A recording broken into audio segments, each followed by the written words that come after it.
Grandes multitudes iban con él y volviéndose les dijo: si alguno viene a mí y no aborrece a su padre y madre y mujer e hijos y hermanos y hermanas y aún también su propia vida, no puede ser mi discípulo. Y el que no lleva su cruz y viene en pos de mí, no puede ser mi discípulo. Porque ¿quién de vosotros, queriendo edificar una torre, no se sienta primero y calcula los gastos a ver si tiene lo que necesita para acabarla? No sea que después que haya puesto el cimiento y no pueda acabarla, todos los que lo vean comiencen a hacer burla de él, diciendo: este hombre comenzó a edificar y no pudo acabar. ¿O qué rey, al marchar a la guerra contra otro rey, no se sienta primero y considera si puede hacer frente con 10.000 al que viene contra él con 20.000? Y si no puede, cuando el otro está todavía lejos, le envía una embajada y le pide condiciones de paz. Así pues, cualquiera de vosotros que no renuncie a todo lo que posee, no puede ser mi discípulo. Amén. Oramos al Señor. Altísimo y soberano Dios, delante de tu santa presencia estamos, delante de estas palabras tan grandes y profundas, tan desafiantes que nuestro Señor Jesucristo emitió mientras estuvo en la tierra. Oh Señor amado, que nos llama a mirar nuestra condición de discípulos tuyos.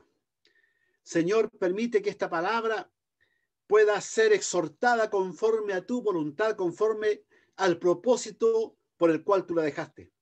Y te ruego, Señor, además, que abras el corazón, el entendimiento de mis hermanos y mis hermanas, para que ellos puedan ser bendecidos por esta palabra.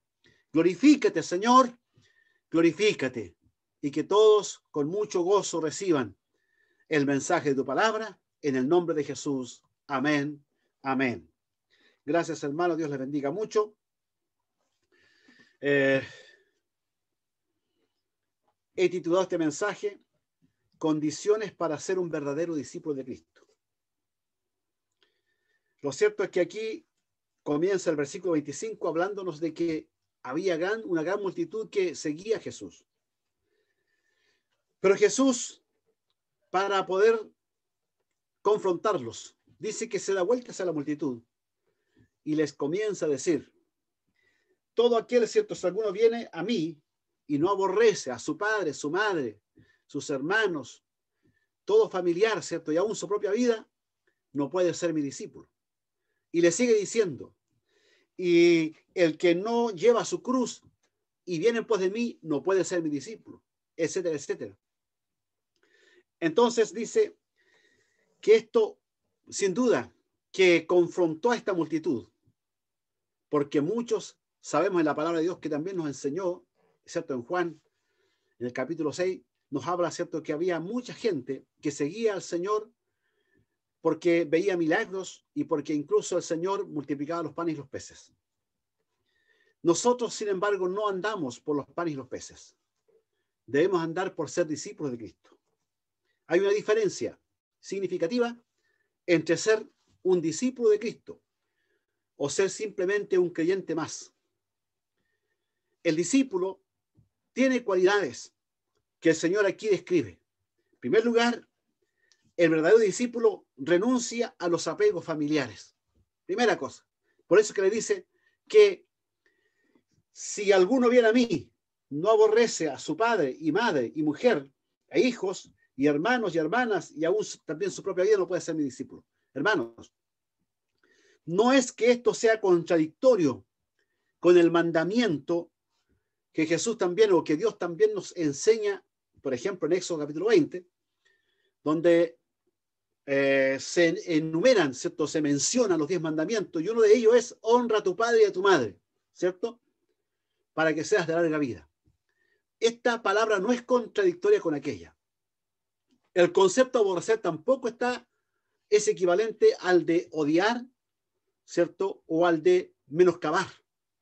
No, el concepto de aborrecer aquí está indicándonos, ¿cierto?, que si nosotros amamos a nuestros padres, amamos a nuestros familiares, el amor hacia Cristo debe ser tan grande que el amor hacia los nuestros pareciera ser casi un aborrecimiento.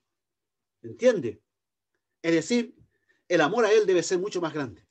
Por esa razón es que nos llama, ¿cierto?, a escoger entre Él y la familia. Porque muchas veces, ¿cierto?, la familia puede ser muy querida, puede ser muy amada. Puede usted tener unos padres muy hermosos, muy especiales, hijos muy especiales, hermanos muy especiales, hermanas muy especiales, familiares muy agradables, muy excelentes personas. Pero si usted ama más a sus familiares, a sus padres, a sus hermanos, a sus hijos, que a Cristo, usted no es un verdadero discípulo. Ahora debemos escoger entre Cristo y la familia. Mayormente, si esa familia es oposición al Evangelio. Porque muchas veces ocurre que cuando una persona se convierte a Cristo, la mayor oposición la encuentra en sus familiares no conversos, en sus familiares que a veces son personas con ideas totalmente contrarias al Evangelio. Entonces, la persona que se convierte a Cristo debe decidir a quién se apega, si a sus familiares inconversos que se oponen al Evangelio o a Cristo. Sin duda que debe elegir por Cristo. Debe elegir por Cristo porque muchas veces en la familia hay apegos mundanales y terrenales que nos pueden alejar de Cristo. Hay tentaciones, a veces en la familia. ¿Cuántas veces han ocurrido casos en que los familiares cercanos son los principales tropiezos que hacen caer a los nuevos creyentes? Cuando se entregan a Cristo, ¿cierto? A veces vienen saliendo quizás de situaciones difíciles como vicios, ataduras, pero la familia se encarga nuevamente de hacer volver a lo mismo.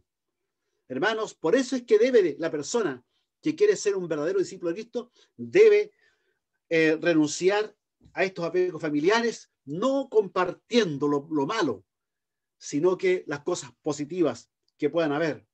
O si tiene una tradición religiosa, esa familia, ajena a la verdadera o a la verdad de Cristo, también debe optar, porque muchas veces cuando alguien se convierte a Cristo, en las casas a veces se burlan y le dicen, mire, ahora te hiciste canuto, te hiciste evangélico, cuando nosotros nunca hemos tenido esa religión, hemos sido de la otra religión o de tal creencia. Es ahí donde el discípulo de Cristo debe optar si realmente se somete a Cristo o a las tradiciones de sus padres, de sus familiares. Hermanos, por eso es que el Señor es claro. Si alguien quiere ser mi discípulo, debe desapegarse, debe alejarse de las cosas que a veces en la familia están estorbando su crecimiento espiritual. Lo segundo que dice aquí es que si queremos ser un verdadero discípulo de Cristo, debemos renunciar a derechos y privilegios de nuestra propia vida. Dice, y aún también su propia vida no puede ser mi discípulo. Hermanos, nosotros deseamos vivir una buena vida, ¿cierto?, tranquila, una vida grata, ¿cierto?, un buen pasar. Y eso no es malo, porque la palabra de Dios también nos llama, ¿cierto?, y nos dice, si alguno quiere ver días buenos, quiere amar la vida y ver días buenos, eso enseña la palabra de Dios, ¿cierto? Es bueno amar la vida, es bueno querer vivir sano, querer vivir, ¿cierto?, con las comodidades, con las condiciones que a veces se nos ofrecen y con las cuales el Señor nos bendice. Pero el peligro está en acostumbrarse a las comodidades, no queriendo salirse de ella y a la vez querer servir a Cristo. Porque, amados hermanos, yo siempre me pregunto si cuando vamos a la casa de Dios, al templo, allí no vamos a estar como en casa, ¿cierto? No vamos a estar con las condiciones del hogar. Entonces vamos a tener que a lo mejor salir a la intemperie en tiempo de invierno, a la lluvia, y de ahí ir a la iglesia, ir al templo. Algunos a lo mejor, ojalá que no sea así, se quieran quedar en casa porque se acostumbraron a estar calentitos, a estar cómodos. Ojalá que no sea así.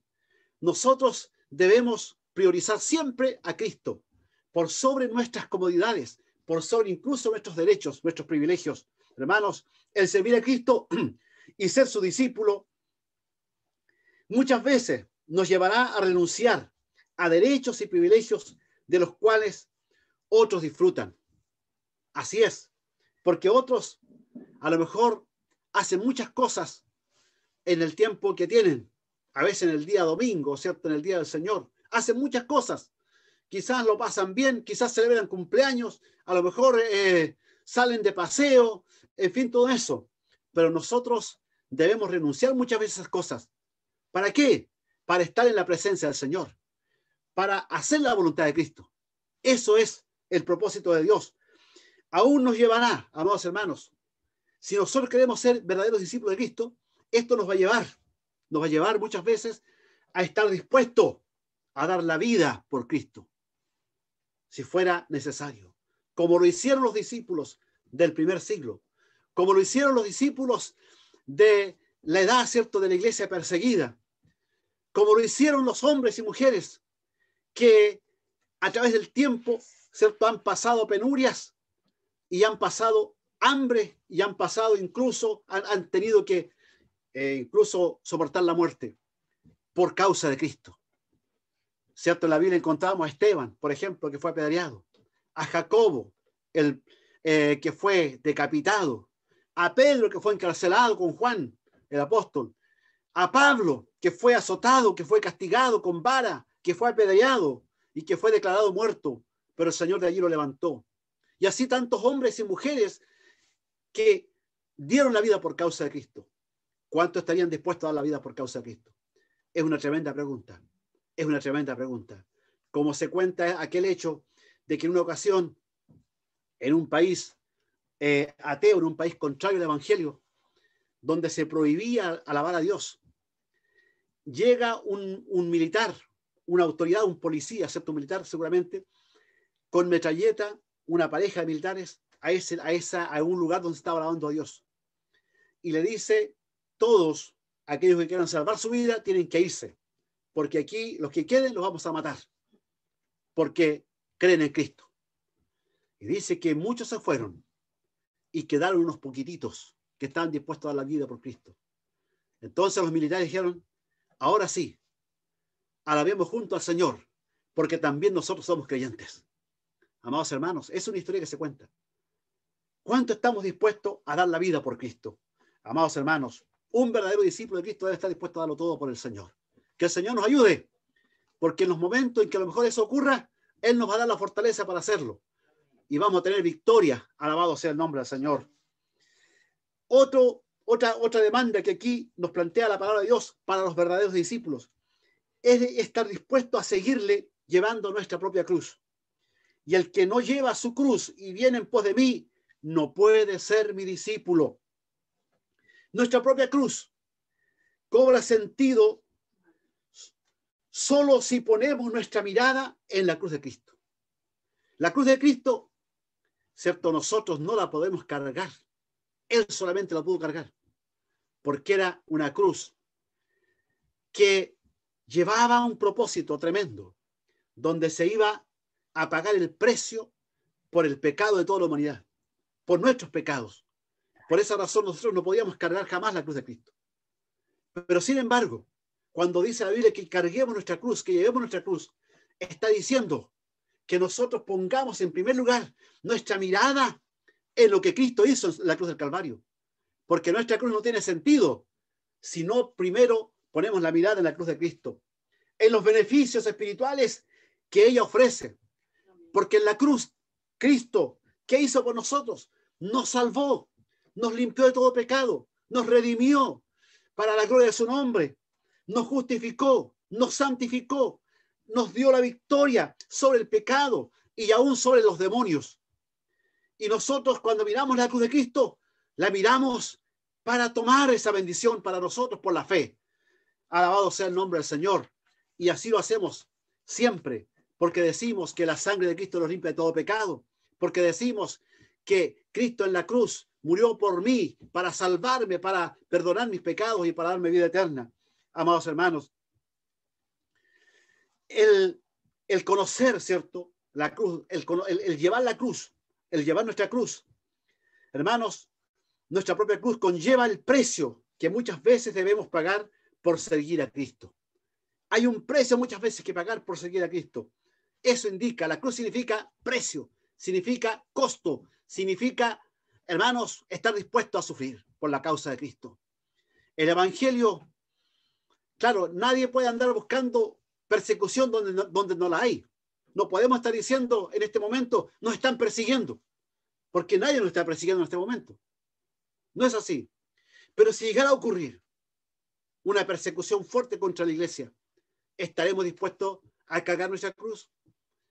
Ahora, sin embargo, también tenemos ataques del enemigo, ataques del mundo en este tiempo, aunque quizás no haya una persecución por parte de la autoridad política, me refiero, ¿cierto?, al gobierno correspondiente, pero sí, muchas veces el mundo se burla de los cristianos, se burla de los evangélicos, de los hijos de Dios.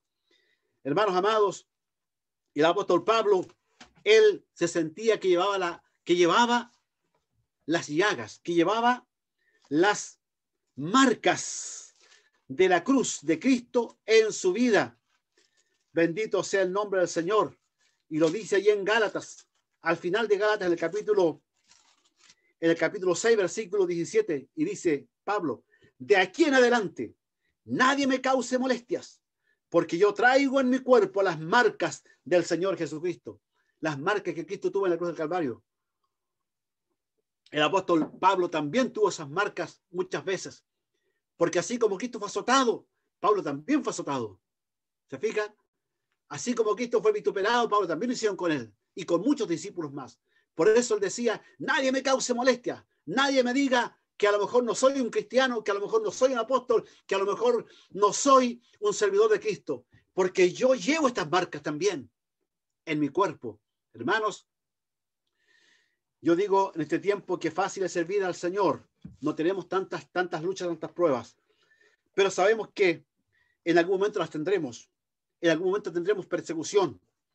Pero ¿qué dice Jesús? ¿Qué dijo Jesús?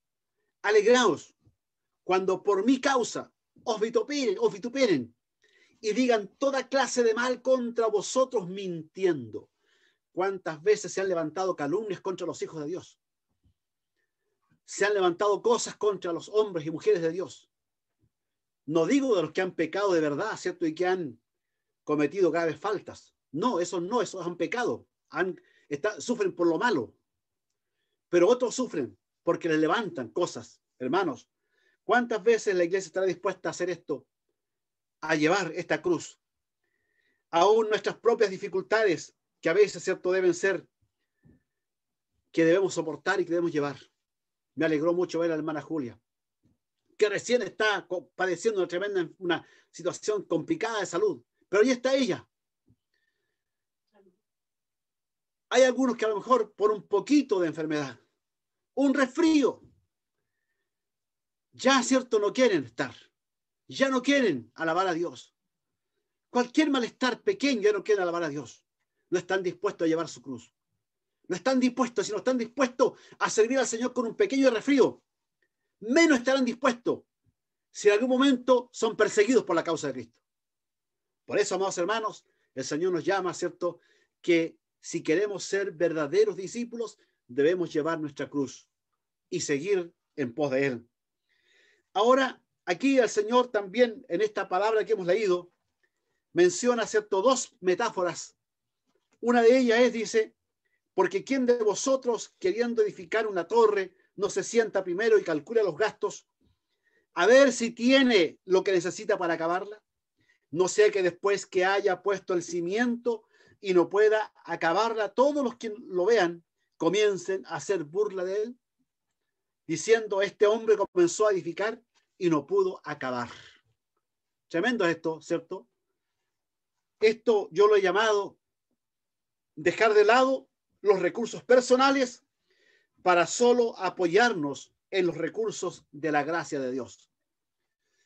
El hombre que comienza a edificar una torre y no la termina es aquel que comienza en el Evangelio, pero con el transcurso del tiempo se aparta de él, sea hombre o mujer. ¿Cuántas personas se han descarriado? ¿Cuántas personas se han apartado del evangelio? ¿Cuántas personas se han apartado de la doctrina correcta? ¿Por qué ocurre esto? ¿Ha fracasado Dios? ¿Ha fracasado la iglesia? No, el que ha fracasado ha sido cada persona que se ha apartado de Dios. ¿Ha fracasado por qué? Porque no ha buscado la ayuda de Dios, la fortaleza de Dios. Y cuando la gente fracasa, viene la burla de Satanás y del mundo, que muchas veces, ¿cierto?, dice, mira, este que servía a Dios ahora no sirve. Es típico situaciones que ocurren en los pueblos, en los lugares, ¿cierto?, donde la gente se conoce. Cuando alguien sirve a Dios, está activo en una iglesia, de repente se descarría o comete un pecado grave. En fin, todas esas cosas, la gente a veces se burla. Y le dicen, miren el hermano, miren la hermana, cómo está. Y lo hacen de burla. Son el hazme reír de la sociedad. Que el Señor nos ayude, hermanos. Porque la Biblia dice que todo aquel que piensa estar firme, mire que no caiga. Por eso cada día revisemos el fundamento en el cual estamos parados. Que no sea, ¿cierto?, un fundamento frágil, sino sea la roca que es Cristo Jesús. El fracaso por la falta de recursos. Los recursos personales siempre son insuficientes para continuar y acabar la carrera del evangelio. Muchos confían en sus recursos personales, como el entusiasmo. Muchos parten con mucho entusiasmo, mucha emoción, pero la emoción no es suficiente. La emoción puede ser en un momento determinado. Lo que nos ayuda y nos da fortaleza para seguir es la fe en Cristo.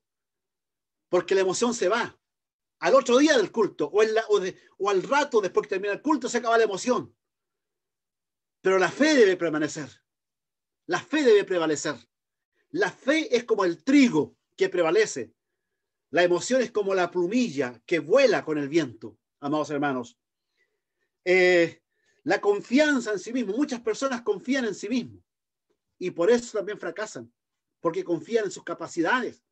Como una vez un hermano que tenía un cargo dentro de una iglesia y se descarrió y lo llamó a la junta oficial, el pastor, y él dijo, saben, yo reconozco que fallé, pero les doy mi palabra de hombre que ya no fallo más.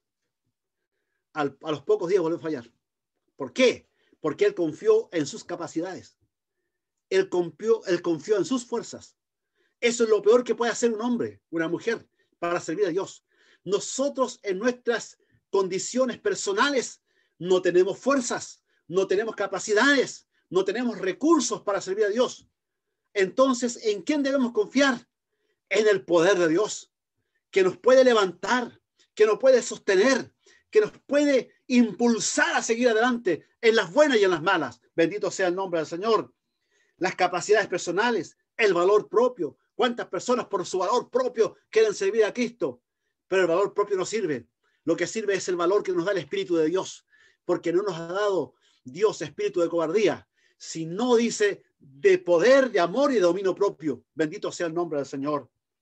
La única forma de iniciar y terminar bien con el evangelio en el cual, ¿cierto?, nos hemos enrolado, esto es con la ayuda de Dios, recurriendo a los recursos de la gracia de Dios. La gracia de Dios nos da recursos para sustentarnos, para fortalecernos, para caminar, para guiarnos, para orientarnos en la verdad. Y estos recursos son, por ejemplo, la fe, como decíamos delante.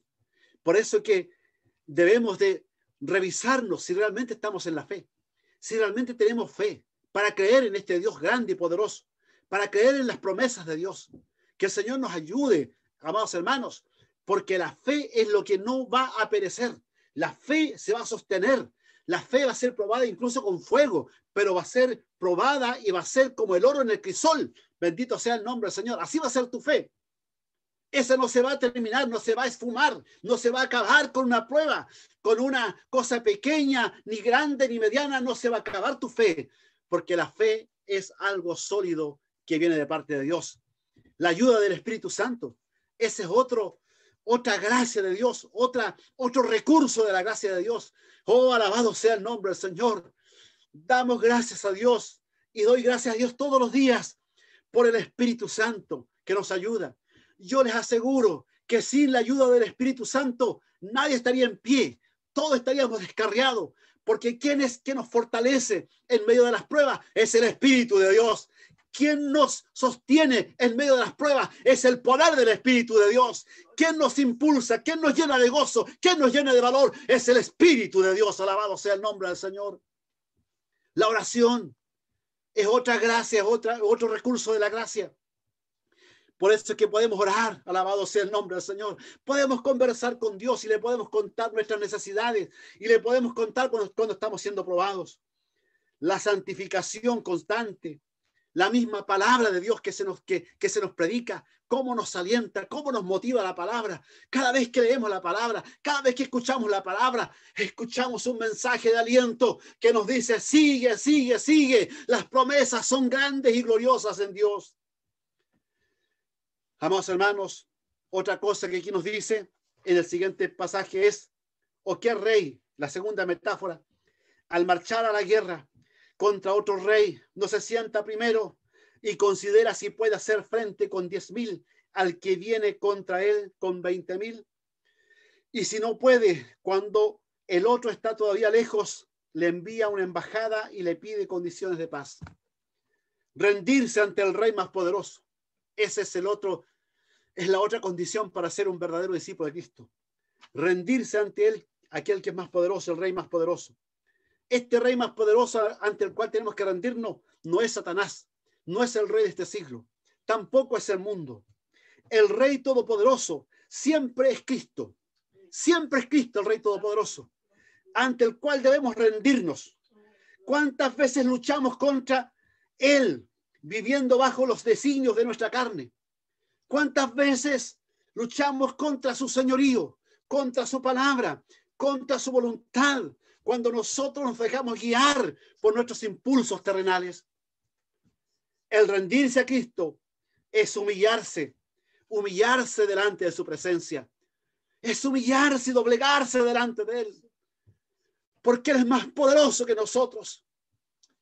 Alabado sea el nombre del Señor, como decía el profeta Jeremías. Más fuerte fuiste que mí y me venciste. Me sedujiste, oh Jehová, me sedujiste. Que el Señor te seduzca, que la gloria de Dios te seduzca, que la unción de Dios te seduzca y te gobierne y te someta para su gloria. Porque el que se humille será ensalzado, como dice la palabra de Dios. Humillaos pues bajo la poderosa mano de Dios, y ya no se exaltará cuando fuere tiempo.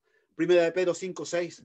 Y Santiago nos dice que Dios resiste a los soberbios y da gracia a los humildes. Bendito sea el nombre del Señor.